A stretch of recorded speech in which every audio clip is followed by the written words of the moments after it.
But Taylor McHargue, former Rice quarterback, college football analyst, joins us now. And Taylor, our mutual friend Jason Minix kind of set this up. I'm really excited about it. And to get to talk to you, it's kind of weird. We had, and we're going to replay that interview today. Rice AD Joe Carlgard was on our show on Wednesday, and here we are with a former Rice. But we're going heavy Rice this week on 365 Sports.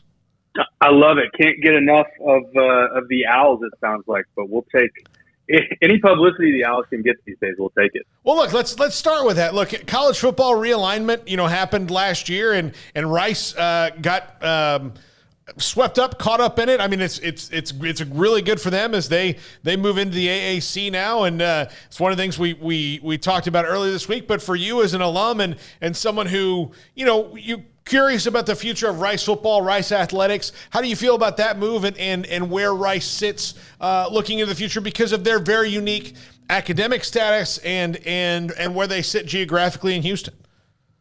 Yeah, I think I looked at a lot of the reaction to once Rice got added and a few of the other schools that came with them and part of that package of 6 that's going to the new AAC.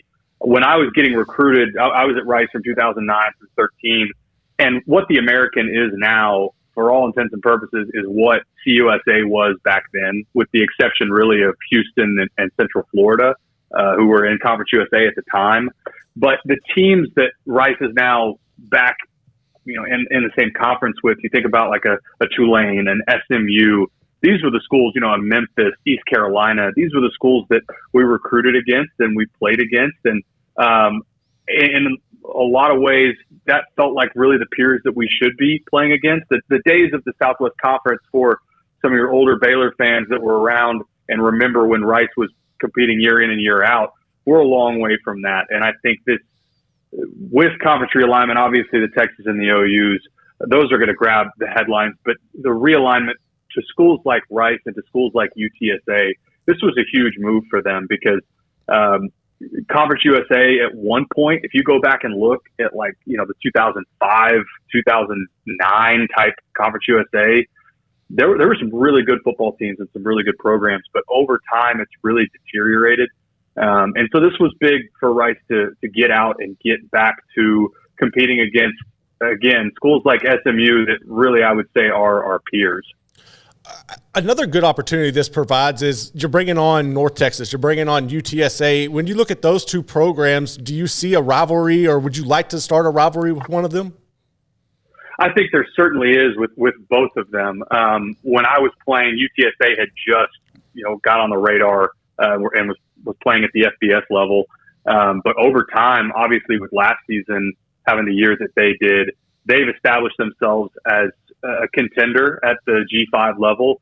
And both of these programs, what you like to see, and a big reason why they joined the American, was they committed to the capital required, the money required to compete at a high level in football. And that's what you need. And that's what, frankly, from my alma mater, I'm pleased with, is they've done the same.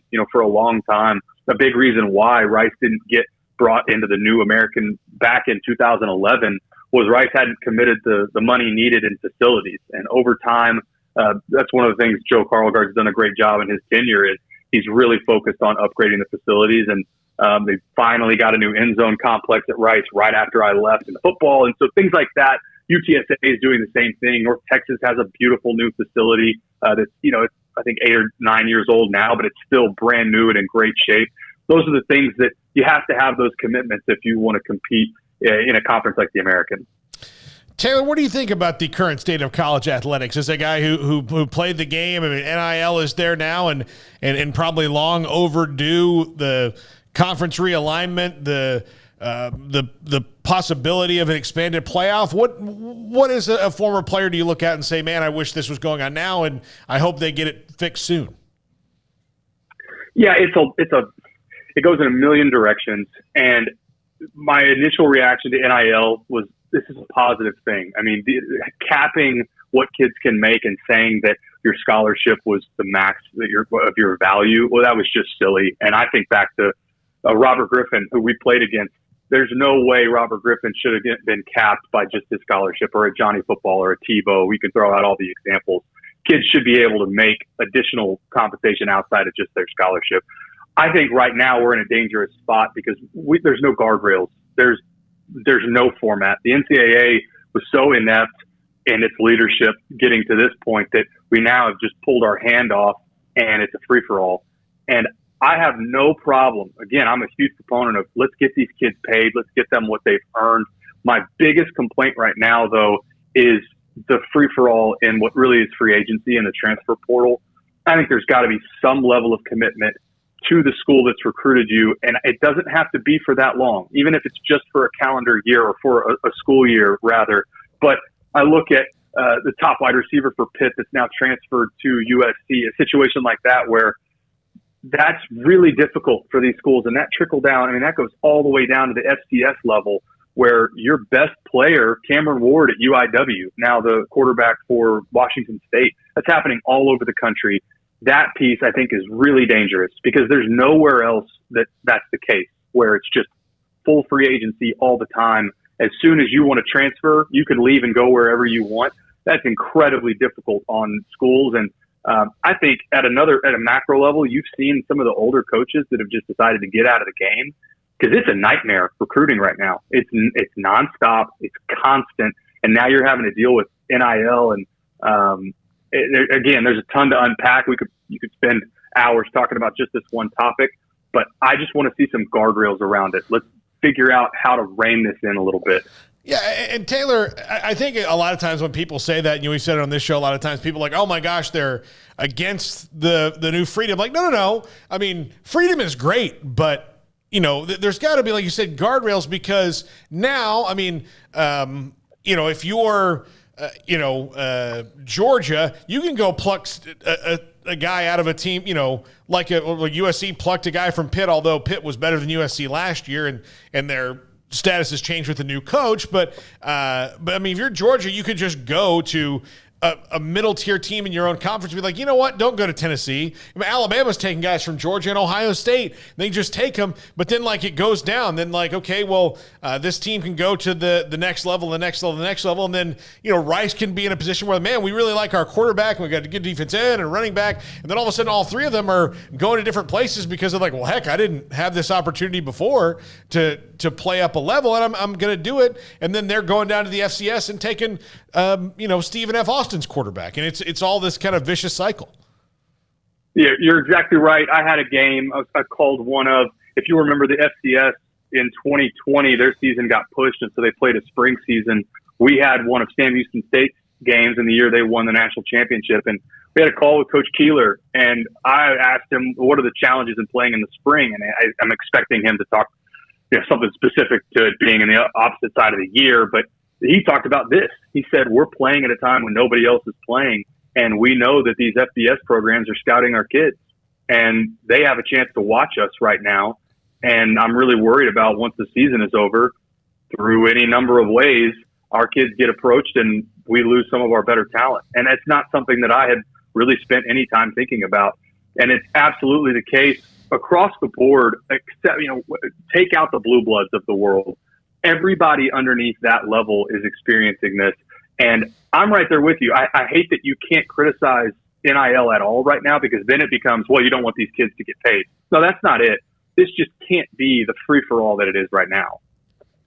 Taylor, speaking of recruiting, I found this intriguing. I was going on Twitter earlier and I found your letter from Tulsa. Talk about the story talk about the story behind that. And was that a situation in your life where you used that as like a springboard for motivation, or how did you handle that situation? I did because I was recruiting was a little bit different for me. I played for a really terrible high school. We didn't win a lot and I got all my offers late, but I had some Big 12 offers. I felt like I had a decent number of offers, and that was the only school that sent my tape back like that and said, you're not good enough to play at this level.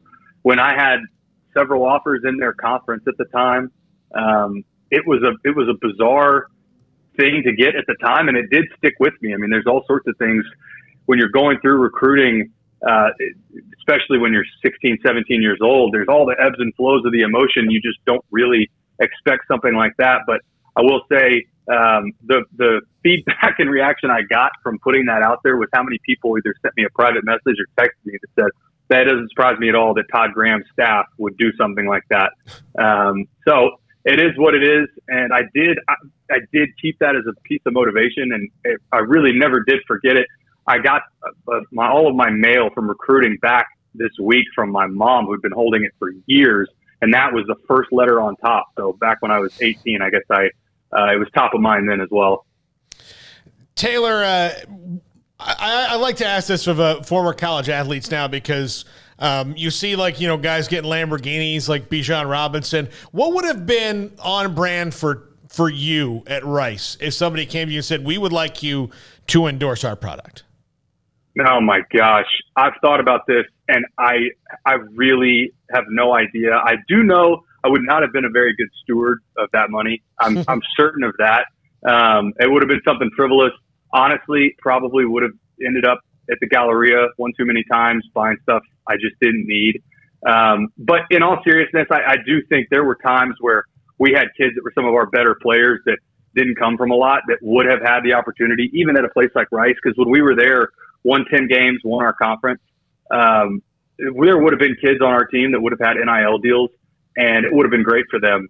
And that's the piece that I like in the spirit of NIL that it's designed for. And there's a lot of, anytime you're changing kids' lives in college, there's a lot of kids that they will make more in college on NIL deals than they will in the NFL, because not that many guys make very much money in the NFL.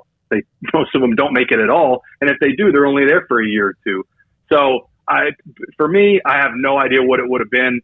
But I know I would have blown it all. Taylor, I'm looking at the schedule. Rice is going to open the season at USC. And I was thinking, from a player's perspective, as somebody who plays for schools like Rice, or even we've mentioned SFA, the smaller schools who are thrown in a situation where you got to go out, you got to play a Power 5 school. We know the money's there. But what is the mindset of a player going into a game knowing that more than likely we're not going to come away victorious? I just want to be healthy. What is that process like when you're on the other end of the spectrum as a player? It depends a lot on how you've been in years past. And it really, players are always going to tell you, like the guys that are on the team, they're never going to give you the straight answer, right? They're always going to say, no, we're going in to try and win. But everybody, you've got the realist in you, right, that knows, okay, if we're going to play playing Alabama, we're probably not winning this game. But the later I was at Rice, we opened with Texas A&M when Johnny was there, and played them really tight. We were down, I think it was a field goal at half, right? We played them pretty well. And that was the year that we won Conference USA. So we had a good team then, where when I first got to Rice playing, like I said, we played you guys, played Baylor, and it was 28-0 at the end of the first quarter. So, going into games pretty well how you stack up. But that's a big reason why I ended up going to Rice. Was we played the Texas and the A&Ms and the Baylors of the world, and playing a school like USC, that's a great trip that those kids are going to remember forever. And you never know. Upsets do happen, crazy things do happen, but more often than not, like you said, you're not going to win those kind of games, but they are a great experience. Taylor, the coaching carousel spun nearly out of control in the offseason. What did you think about the way that it did with Lincoln Riley at USC and Brian Kelly at LSU and everything that happened? What did you think about all that, and who do you think is best set up to win of that big spinning carousel in the future? Yeah, I thought Brian Kelly came out looking just in the cadence of how he did it, and then his bizarre pep rally when he got to LSU. I thought that came out.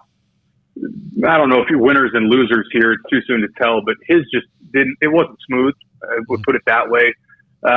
Lincoln Riley to me was the biggest winner in all of this, and the reason being, he's never going to admit this, but I think he took a look at the direction that OU was heading in towards the SEC and said, I can go to a conference and go to a team in a conference that has been underperforming. If there's one thing he does at a really high level, and everybody knows it, it's recruit. And if you get those kids to USC and get them to stay, there's no reason that USC shouldn't be back winning the Pac-12 and competing to get in the Final Four inside of the next 2 or 3 years. I mean, it's such a talent-rich environment, and it is the premier school in that conference. To me, I think that was of all of the coaching carousels and all of the moves, I thought that was the clear winner to me. It's actually given me my dream contract for any job. If I was ever big enough to say, I would like you to buy me a house in the nicest neighborhood possible in your area, and I would like to use the private jet whenever I want, and you can't say anything about it. I think that is got to be a dream scenario contract, no matter what your profession is. Yeah, and there a lot has been made of, well, he's going to pay X amount in taxes in Southern California. But when you have that deal, you're not really that concerned about the taxes at that point. House. Plus, I think you'd rather live in the free house on the beach in Southern California than in beautiful Norman, Oklahoma. Taylor, one of another issue with all of the moves and everybody switching conferences is scheduling and how you go about doing that. And I found this interesting. Dave Campbell's Texas Football has an article out right now about which 3 programs you want to see, with the school staying in Texas. As somebody from Rice, who are 3 programs you want Rice to continuously play year in and year out, regardless of which conference they're in? I would love for Rice to always play SMU and Houston, because to me, Houston's the rival. They're a crosstown team that the Bayou Bucket's been being played for decades. And SMU, to me, again, like I said, is really a peer. After that, it's got to be one of the, either an A&M or a Texas. Probably Texas, just because there's so much history. Rice has played Texas for so long. But that's it's part of recruiting, even though Rice hasn't won against Texas since the early 90s. I think it's important to still have those games. But that is, you touched on it a little bit. It is a concern with the major conference realignment and the direction it looks like we're going, where the regional rivalries are starting to go away, and it's impacting, all the way from the Power 5 blue blood programs all the way down to the FCS level that are trying to bump up into the FBS. But those 3, SMU, Houston for sure, and then I would throw Texas in as well. Taylor, awesome stuff. We gotta make this a regular thing, man. Absolutely. Appreciate you guys having me on. And like I said, any publicity we can get my Rice Owls, I'm all for it. Absolutely. Well, Taylor, thank you so much. Taylor McHargue, former Rice quarterback and college football analyst, will be with us coming up. We're gonna, like I said, we got to make it a regular thing. Taylor, thanks a lot.